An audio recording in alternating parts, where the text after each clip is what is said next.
Salut à tous, merci de nous rejoindre pour un nouveau numéro du débriefing F1 sur www.motorstv.com. Vous connaissez le rendez-vous désormais, depuis quelques semaines on se retrouve pour parler de F1. Mais aujourd'hui, petite exception, et c'est d'ailleurs l'occasion, Jean-Luc, de lancer le mode hebdomadaire du débriefing F1. Bah oui, à la demande générale, c'est ce qu'on dit dans ces cas-là, en tout cas à votre demande, et c'est vrai, comme l'émission marche de mieux en mieux, on a décidé de la passer hebdomadaire, donc maintenant, non seulement après les Grands Prix de Formule 1, mais là, comme c'est le cas aujourd'hui, après les 24 heures du Mans, on revient vous voir, et puis on parlera un petit peu de F1 quand même dans l'émission. Donc on va profiter effectivement des 24 heures du Mans pour faire une sorte de débriefing Le Mans, appelons ça comme ça. Je vous rappelle que pour poser vos questions, eh bien c'est par écrit sur le forum de Motors TV à la rubrique Monoplace, ou alors c'est par vidéo, vous allez vous inscrire sur le groupe YouTube, le débriefing F1. Allez, c'est 24 heures du Mans, cette 77e édition, nous y étions Jean-Luc, on a donc assisté à la belle victoire de Peugeot, et j'ose même dire le triomphe de Peugeot avec ce superbe doublé, la victoire bien sûr de l'équipage Alexander Wurz, David Brabham et Marc Gené. Et tout de suite la première question de JM30,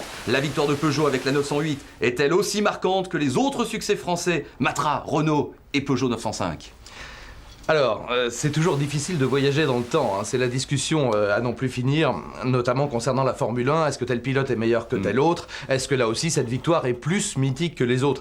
Moi je la situerais au même niveau, il n'y a aucune raison. On se rappelle que dans l'histoire du Mans, les plus belles batailles, c'est toujours des duels en général, Ferrari, Ford, Porsche, etc. Donc c'est toujours 2 par 2, parce que selon la formule japonaise, pour triompher, il faut triompher d'un adversaire valeureux. Ce qui est le cas, on ne peut pas reprocher à Audi de ne pas avoir un palmarès au Mans qui est exceptionnel. Je veux dire, c'est l'ogre du Mans. Audi a triomphé donc à 7-8 reprises sous les couleurs Bentley. Vous pouvez rejoindre Ferrari dans le palmarès. Exactement. Quand je dis 7-8 reprises, c'est 8 et même 9 si on compte Bentley en 2003. Donc il y avait là une opportunité pour Audi de rejoindre Ferrari au 2e rang ex-aequo derrière Porsche qui est pour le moment inaccessible. Donc oui, c'est un duel d'anthologie, oui la bataille était féroce, oui nous sommes un peu déçus qu'Audi n'ait pas été capable de répliquer comme on le pensait et comme ils pensaient eux-mêmes être capables de le faire dans la mesure où dès qu'on a posé la R15 sur le terrain, donc c'était aux 12 heures de Sebring, vous l'avez vécu évidemment en direct sur Motors TV, eh bien l'Audi R15 s'est révélé au niveau, Peugeot a buté au de très peu, mais bon... 22 secondes. On le rappelle. Eh oui, mais deuxième, c'est le premier débattu. Oui. Donc là, on va dire démonstration de Peugeot, d'efficacité, de rapidité, de cohésion de l'équipage. Très peu de fautes, vraiment très peu, plus de fautes chez Audi, et puis manifestement un engin qui est moins à la hauteur de la situation. Donc voilà, c'est une victoire magnifique. Oui, c'est dans la lignée des grandes victoires du Mans. Voilà, on est d'accord. Alors justement là, tu as déjà abordé le thème de la deuxième question. C'est du 13 et MiG 37. Que pensez-vous des problèmes de fiabilité d'Audi? Aurait-il dû plus rouler avant Le Mans? Alors, on a beaucoup dit chez Audi et Emanuele Pirro, on l'a couvert pour RMC, vous le savez, avec au total près de 15 heures de direct, eh bien, Emanuele Pirro, venu au micro, nous a dit « Moi, j'ai pas roulé dans la voiture, et malheureusement, les pilotes pas assez dans des bonnes conditions. » C'est-à-dire que la majorité des essais de l'Audi R15 ont été menés en hiver, sur des pistes délicates, pas à la température, etc. Là, on a une température assez élevée, on sait que ça joue énormément sur le rendement des pneumatiques et l'exploitation des pneumatiques, pour ne pas parler des phénomènes d'aérodynamique, qui également, on a une atmosphère chargée, plus lourde, entre guillemets. L'appui aéro n'est pas le même, et on sait qu'en endurance, particulièrement, c'est toute une affaire d'équilibre, de cohérence, et particulièrement au Mans, où on espérait emmener, ce qui a été le cas d'ailleurs, les trains de pneumatiques au moins pour 3 relais, voire pour 4. Donc oui, on a manqué d'essais dans de bonnes conditions chez Audi. Ce qui n'a pas empêché encore une fois de triompher à Sebring, mais on a mené encore des simulations de 30 heures, d'ailleurs au Paul Ricard entre-temps. On plaide chez Audi, on a manqué un petit peu de temps pour complètement comprendre cette nouvelle voiture par rapport à l'ancienne. Elle est tellement radicale, aérodynamiquement, moteur, on rappelle qu'on est passé d'un V12 à un V10, donc équilibre général. On nous l'a dit aussi, on est parti sur un équilibre 50-50 exactement. Est-ce que c'est ça le bon équilibre? Je ne connais pas celui de la Peugeot très précisément, je ne connais pas les flux aérodynamiques de la Peugeot et la manière dont elle se comporte à très haute vitesse, parce qu'on rappelle que le Mans, c'est un circuit très spécifique, avec une montée en vitesse à plus de 300 km/h à 3, sinon 4 reprises. N'as-tu pas l'impression, là, c'est une question qui n'a pas été posée, mais n'as-tu pas l'impression qu'on a été assez vite résigné quand même chez Audi par rapport à ce que pouvaient faire les Peugeot dès le début de course? C'est clair qu'on a pris des claques. Déjà, la sortie, on va pas lui taper sur la tête, d'Alex Prémat, d'autant qu'il y a peut-être une raison mécanique, peut-être un problème du côté de la direction, apparemment, direction assistée. On l'a vu à une autre reprise. Quand les pilotes, la voiture est tellement pointue, c'est tellement, un engin exceptionnel, que quand ils ont tapé le vibreur à l'intérieur d'Indianapolis, apparemment, le pilote s'est retrouvé avec un problème de direction, ce qui a entraîné l'écart de trajectoire derrière. Après, on peut plus plus ramener la voiture et on sort. Alors bon, est-ce qu'au 3e tour il fallait faire ça? Je ne sais pas. On a nous pensé à un moment à des problèmes d'aéro également, dans le sillage je crois d'une Aston Martin qui était devant, mais il était a priori trop loin. Bref, je pense que chez Audi, on a pris une claque sur la tête. On a perdu également, entre guillemets, la deuxième voiture par la suite. On a vu que la cascade d'incidents faisait qu'on a compté finalement sur l'équipage vedette, hein, celui dont on savait la numéro 1, avec évidemment Christensen, McNish et Capello, qui était celui sur lequel on misait finalement. Et puis il n'avait pas la performance. Ça, on a compris très très vite, malheureusement. Tour, hein. Et là, chez Audi, on est trop intelligent, trop lucide et trop conscient pour ne pas se rendre à l'évidence. Là, on s'est dit, si c'est pas comme l'an dernier, c'est-à-dire si Peugeot ne se prend pas les pieds dans le tapis, ça va être très difficile. Tout à fait. Question de Lounge 888. Alors là, qui s'intéresse à une autre équipe qui faisait partie de ces 24 heures du Mans, Aston Martin. Que pensez-vous des performances d'Aston Martin? Est-ce un coup de bluff ou une grande équipe en devenir? Bon, déjà, moi, je me permets de dire, Lounge 888, que le coup de bluff, je le vois pas spécialement. L'engagement, il est sérieux. Il y a Pro Drive derrière. On vient avec 3 voitures. On a fait ses armes en Le Mans Series avant. Bon. Le coup de bluff, ça aurait été si peut-être, effectivement, les voitures avaient abandonné dès le 2e tour. On se serait dit, c'est quoi ces guignols? Mais ça n'a pas été le cas. On savait bien quand même que c'était du sérieux. Alors, on sait que la première Aston Martin termine 4e, ce qui est un bon résultat. Est-ce que tu penses, effectivement, Jean-Luc, que c'est une grande équipe en devenir? Alors moi je pense qu'il faut des moyens. Alors là pour le coup, ne comparons pas ce qui n'est pas comparable. Audi, Peugeot sont des usines, c'est vraiment les constructeurs qui sont là avec toute la puissance de travail, les ingénieurs, le budget, hein, on parle d'une centaine de personnes pudiquement. Emmanuel Pirot là également nous disait, c'était une famille quand je suis arrivé, voilà, c'est devenu une usine, une entreprise, plusieurs centaines de personnes concernées derrière dans les bureaux d'études, la recherche, même la déco, le marketing, etc. Lola, Aston Martin, c'est pas ça du tout, hein, c'est David Richards, c'est Pro Drive, donc c'est une entreprise avec, on va dire des Britanniques impliqués, une équipe puissante, mais qui n'a pas du tout les mêmes moyens. Il faudrait véritablement, et Aston Martin, c'est quoi aujourd'hui? C'est pas Peugeot et c'est pas Audi. Hein. Donc il faudrait qu'un grand constructeur se mette derrière. C'est pas un coup de bluff, ils ont fait le boulot du mieux possible avec un moteur essence, en bénéficiant entre guillemets du poids supplémentaire. Donc ils sont à leur niveau. Un 4e, ils pouvaient pas rêver mieux. Et même, j'allais dire, si toutes les Audi avaient été là, bah, c'était un peu plus loin derrière. On revient à Peugeot. Titeuf de fanaticf1.com. Pourquoi Bourdais semblait déçu sur le podium alors qu'il a obtenu un bon résultat? Alors parler d'abord, éventuellement. Oui, bien sûr, tu vas pouvoir ajouter quelque chose. Un pilote, c'est un gagnant, hein, c'est un vainqueur, particulièrement Sébastien Bourdais, on le sait, qui est atrocement, pour le moment, privé de victoires et même de belles performances en Formule 1. Quelque part, lui qui est un manceau, lui qui a grandi là, il avait toute sa famille, tous ses amis autour de lui, il se disait, nom d'un chien, je vais pas avoir comme ça, à plusieurs reprises, l'occasion de remporter les 24 heures. C'est son rêve de môme, soyons clairs. Peut-être être un jour champion du monde de Formule 1, mais avant tout remporter le Mans devant son public avec une marque française. Il a laissé passer le train, ils ont laissé passer le train, parce qu'après on peut toujours refaire les courses. Bien sûr qu'il a accroché une GT2 pendant la nuit, bien sûr que ça a perdu 5 minutes, mais bien sûr qu'on a perdu 10 minutes ailleurs, bien sûr qu'on va pas refaire les courses, en tout cas l'équipage était moins performant.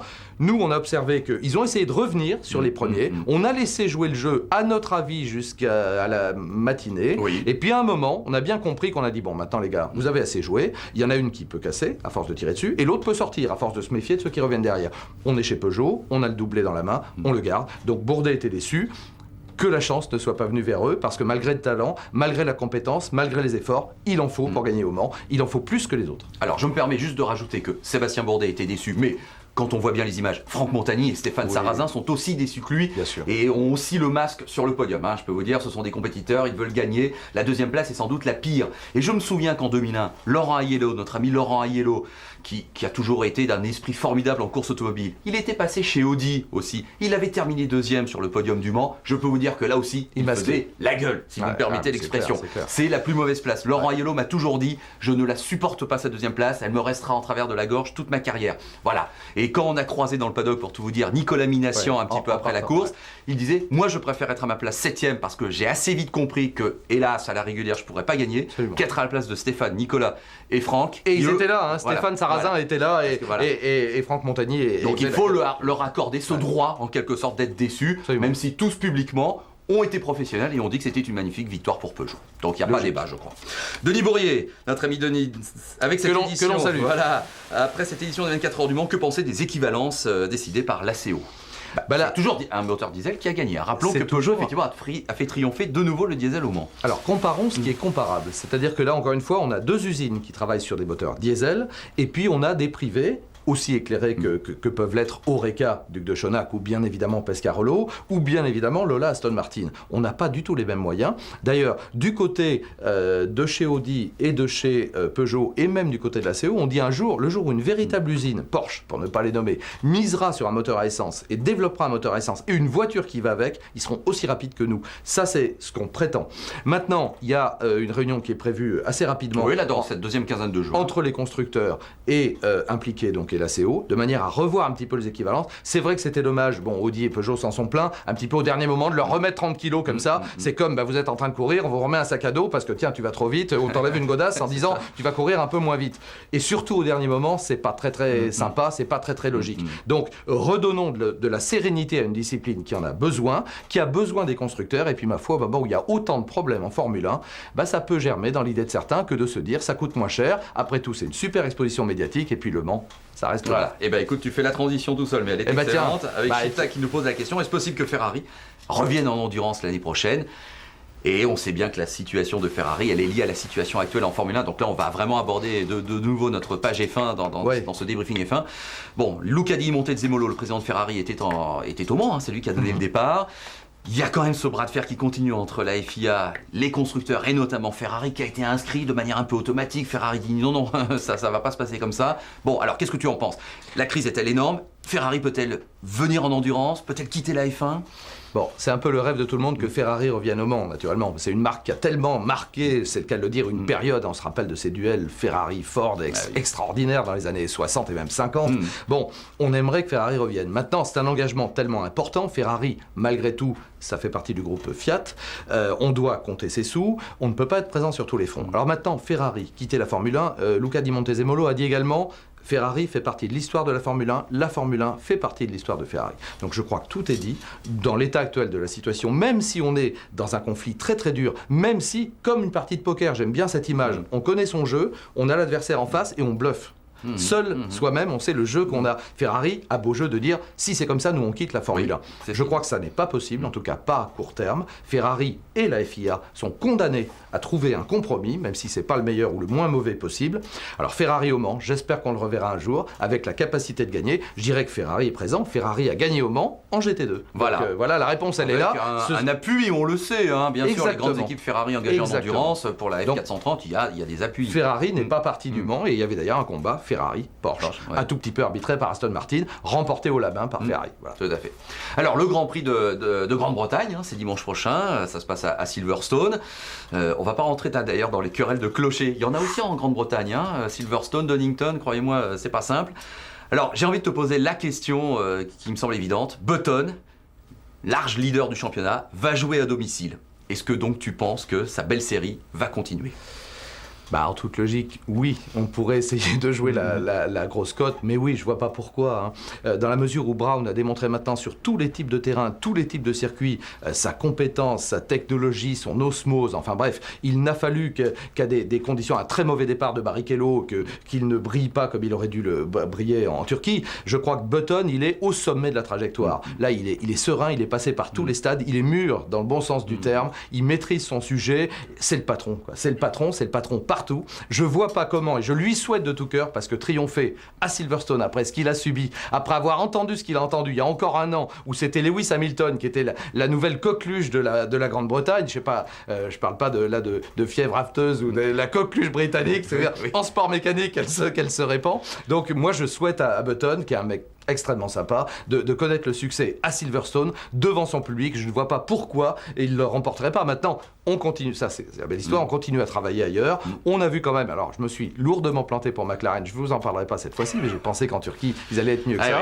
Mais je pense que Ferrari revient, Red Bull est là, j'insiste lourdement, et pourquoi pas Toyota ? Parce que Toyota sur le circuit rapide, ils sont très bien, avec un Jarno Trulli, donc ce ne sera pas une partie facile du tout pour Button, mais s'il gagne devant son public, je crois que ce sera un des plus beaux jours de sa vie. En tout cas, on imagine qu'il sera très motivé. Eh bien, on en parlera donc la semaine prochaine, dès lundi sur www.motorstv.com. Vous retrouverez bien sûr un nouveau numéro du débriefing F1. Merci Jean-Luc. Merci Hervé, merci à tous. À la semaine prochaine, salut.